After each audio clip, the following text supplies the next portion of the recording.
দোলের দিনে রং মাখবো না তাই আবার হয়? প্রতি বছর দোলেতে বাড়ি চলে যাই, এবছর আর বাড়ি যাইনি। এবছর দুজনে একসাথে একসাথে দিনটা কাটিয়েছি। তোমরা সবাই দোলের দিনে কী কী করলে, কে কতটা রং মেখে ভূত হলে সেটা বলো। আমরা এরকম দুজন দুজনেই কাটিয়েছি। আমি রং মাখতে ভীষণ ভালোবাসি, বাট কী করবো আর, দোল খেলার সঙ্গী সাথীদের সব বিয়ে হয়ে গেছে, এখন শ্বশুরবাড়ি চলে এসেছি। এখন রং খেলার সঙ্গী সাথী পাল্টেছে মানে ওই একজনই আছে আর কি যার সাথে রং খেলি। সুন্দর করে আমাকে রং মাখিয়ে দিল, আমিও সুন্দর করে রং মাখিয়ে দিলাম। আমি একটু বেশি কারিগরি করে রংটা মাখিয়েছিলাম। আচ্ছা, ছোটোবেলাতে তোমরা সবাই কী কী করতে? আমার ছোটো থেকে খুব ঠান্ডা লাগার ধাত ছিল, বাট তাও মা বলে দিত জল ঘাঁটবি না, জল ঘাঁটবি না। কিন্তু বলো, দোলেতে ওই সারা গা ভিজে চপচপে হয়ে বাঁদরটি হয়ে বাড়ি না এলে কি দোলটা দোলের মতো লাগে? এখন বড় হয়ে অনেক কিছু এসে গেছে, এই অ্যালার্জি, এই স্কিনে প্রবলেম, এই পিম্পল, এই কত কিছু। বাট ছেলেবেলায় এগুলো সবই ছিল, কিন্তু তখন কিছু মানে গা করতাম না, যা হচ্ছে হচ্ছে। তো সুন্দর করে ভুঁড়িতে রং ঠং মাখিয়ে আমরা রং খেলাটা কমপ্লিট করলাম। দেন ও চলে গেল মাঠে বন্ধুদের সাথে একটু রং খেলতে। আমিও ততক্ষণে ঠাকুরটাকে একটু পুজো দিয়ে দিলাম। এই যে আমার নতুন বাড়িতে নতুন 2 সদস্য, নতুন 3 সদস্য আছে যদিও। তারপরে আমি তুলসী তলাতেও একটু সুন্দর করে রঙ্গোলি দিয়ে দিলাম। যদিও এই আবিরগুলো দিয়ে রঙ্গোলি খুব একটা ভালো দেওয়া যায় না, তাও চেষ্টা করেছি। রঙ্গোলি দেওয়ার আবিরটা একটু অন্যরকম হয়, যেমন বাবুই পাখির মতো। এই মন্দিরটায় গিয়েছিলাম দোলের দিন। এটা হয়তো সবাই তোমরা চিনবে, এটা কলকাতার বৈকুণ্ঠনাথ মন্দির। এখানে গিয়েছিলাম, আর এই বৈকুণ্ঠনাথ মন্দিরে ভগবান দর্শনের পর আমরা চলে গিয়েছিলাম হচ্ছে কলকাতার পরেশনাথ মন্দির। পরেশনাথ মন্দিরটা অনেক দিন ধরেই যাওয়ার ইচ্ছা ছিল, অবশেষে সেটা যাওয়া হলো। হ্যাঁ, যাওয়ার সময় এরকম একটা যাত্রা দেখলাম। আমি জানি না এটা মানে পাঞ্জাবিদের কোনো রিচুয়ালস, কোনো শোকযাত্রা নাকি কোনো শুভযাত্রা, আমি জানি না। বাট ওখানে অনেক পাঞ্জাবিরা ছিল, এরকম একটা প্রসেশন বেরিয়েছিল, যেটা দেখতে দেখতে চলে গেলাম। তোমরা যদি কেউ জেনে থাকো যে এটা কী উৎসব হচ্ছে, অবশ্যই কমেন্ট সেকশানে জানিও। আমি জানি না কী হচ্ছে। তো অবশেষে চলে এসেছি মন্দিরে। মন্দিরটা আমরা গেছি সন্ধেবেলা, যেটা আমাদের উচিত ছিল একদম বিকেল বিকেল যাওয়া। বিকেলের টাইমিংস ছিল 4টে থেকে 7টা। তো বাড়ি থেকেই প্রায় বেরিয়েছি 5:30 পৌনে 6টা করে। বাট রাত্রির বেলা দেখেছি এটা একটা আলাদাই সৌন্দর্য।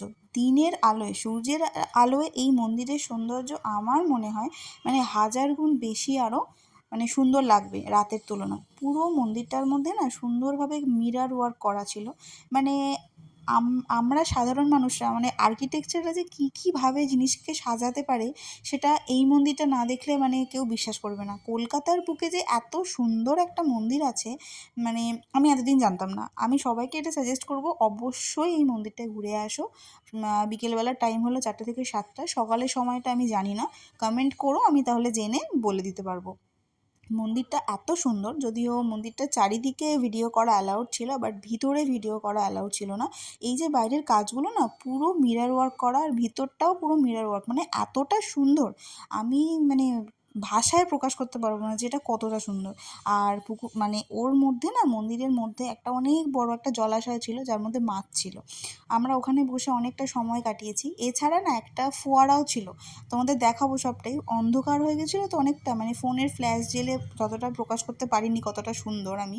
তোমরা সামনে থেকে ঘুরে আসতে পারো। এই যে এটার কথা বলছিলাম, এটার মধ্যে না পদ্ম পাতা রয়েছে আর মাছ রয়েছে, আর এর পিছন দিকেই একটা বড় পুকুর আছে, যেটার মানে ধারে আমরা বসেছিলাম।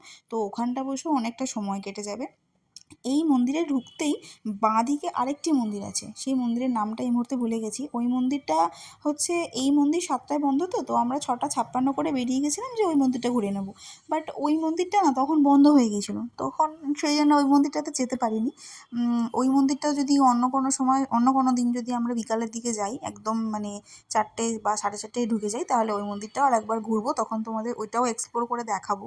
আপাতত এটাই দেখাতে, মানে আমি জানি না ক্যামেরায় কতটা বোঝাতে পারছি। দেখছো কীরকম চকচক করছে জিনিসগুলো, মানে এতটা সুন্দর কাঁচের কাজ। মানে এই ধরনের জিনিস মানে কি বলবো, মানে যেন সে মনে হচ্ছে কোনোটা বাইরে চলে এসেছি। মানে আমাদের এখানে কলকাতার ভিতর, কলকাতার বুকে এত সুন্দর, মানে ভাবনা চিন্তারই বাইরে যে এত সুন্দর একটা জায়গা, এত সুন্দর একটা মন্দির।